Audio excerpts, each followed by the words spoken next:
Now, the ruh is its own kind of intellect. The brain is its own kind of intellect. And we understand that because we all have a brain and we've been using it in school or been forced to use it. So we use it all the time. And business people have to use it, doctors have to use it, lawyers have to use it. Everybody has to use their brain all the time to do these things, right? And in life you have to analyze, problem identify, find solutions. But the ruh has a different kind of intellect. We'll call it a spiritual intellect. The Quran describes the ruh's intellect as the heart. The term in the Quran for the spiritual intellect is what? The heart. So when people don't use their spiritual intellect, Allah says, "Lahum qulubun la yafqahuna biha." They have hearts they don't understand with them. Listen to this. They have hearts they don't understand with them. And someone who doesn't understand the difference between alam al-amr and alam al-khalq comes to me and says, "Ustad, how come it says the heart thinks?"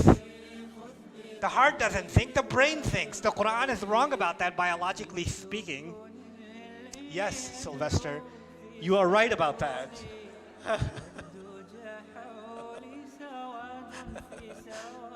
The reason for that is the Quran is not talking about the physical heart. It's talking about the spiritual intellect. And what word did Allah give to the spiritual intellect? Qalb. He gave it the meaning, the qalb. And when people stop using their spiritual intellect, He says their hearts have become hard. Or He says their hearts are covered, they're not using them. Or their hearts are even dead. He even says, "Inna fi dhalika la dhikra liman kana lahu qalb." In this Quran, there's a real reminder for someone who actually has a heart.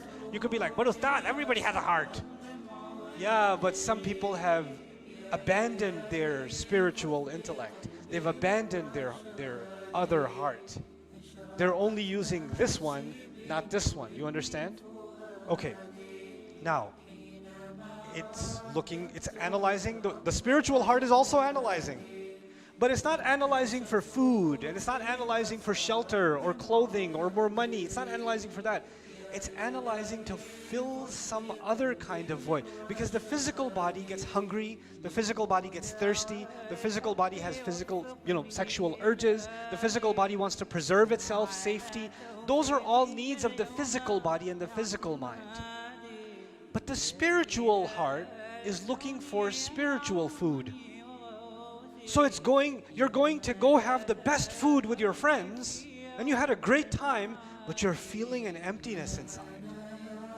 And that's because your spiritual intellect is analyzing and saying, "I didn't find what I was looking for. And then I'm going to go somewhere else and find it. And then I'm going to try to find it somewhere else and find it somewhere else." You guys should look up Abdullah Rothman if you don't know who that is. Abdullah Rothman, Rothman. One of the most amazing human beings on this planet, by the way.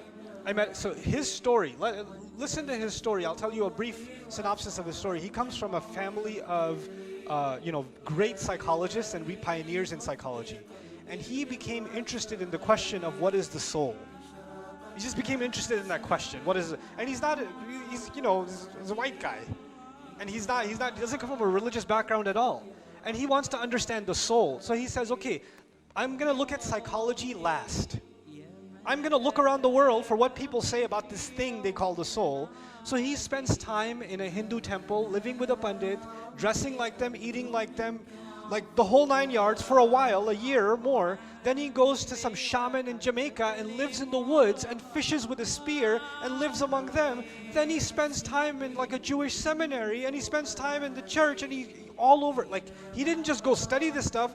He wanted to get into their spiritual practices, their culture, wanted to understand it from the inside. And he was kind of all done with everything.